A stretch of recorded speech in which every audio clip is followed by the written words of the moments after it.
नमस्कार स्वामी भक्तांनो, या व्हिडिओमध्ये आपण पाहूयात गणपती बाप्पांचं पाण्यामध्ये विसर्जन का करतात यामागील पौराणिक कथा।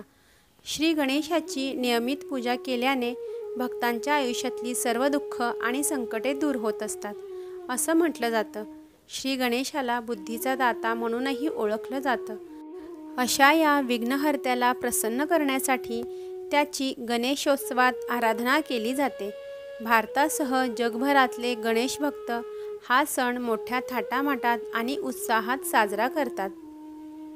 या 10 दिवसांच्या काळात सर्वत्र गणपती बाप्पांचा जयघोष ऐकायला येतो।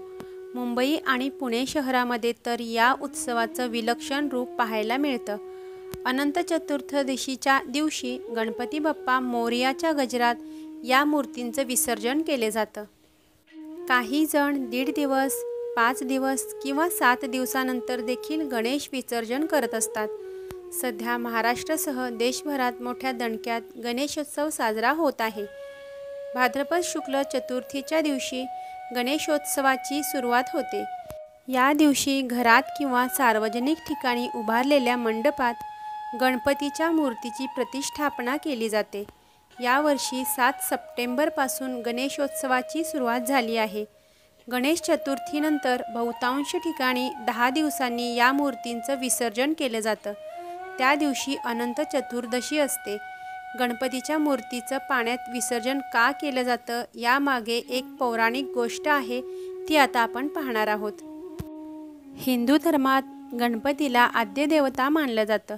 कोणत्याही शुभ कार्याच्या सुरुवातीला सर्वात अगोदर गणपतीची पूजा केली जाते।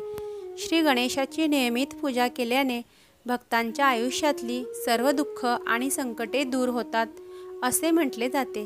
श्री गणेशाला बुद्धीचा दाता म्हणूनही ओळखलं जातं। अशा या विघ्नहर्त्याला प्रसन्न करण्यासाठी त्याची गणेशोत्सवात आराधना केली जाते। गणेश चतुर्थीच्या दिवसापासून पुढचे 10 दिवस गणपतीची सेवा केली जाते।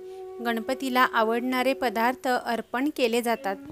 10 दिवसांनी गणपती पाण्यात विसर्जित केला जातो। असे मानले जाते की 10 दिवस घरात राहून श्री गणेश भक्तांची सर्व दुःखे दूर करतो आणि त्यांना सुखी जीवनाचा आशीर्वादही देतो। पौराणिक कथेनुसार व्यास मुनींनी महाभारत हा ग्रंथ लिहिण्यासाठी गणेशाची निवड केली होती। व्यास मुनी तोंडाने कथा सांगणार आणि गणपती तिचं लेखन करणार असं ठरलेलं होतं।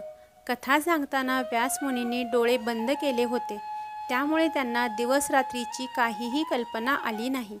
त्यांनी सलग 10 दिवस गणपतीला कथा सांगितली आणि गणपतीनेही कोणताही विचार न करता तिचं लेखन केलं। त्यामुळे श्री गणेशाच्या शरीराचं तापमान खूप वाढलं होतं।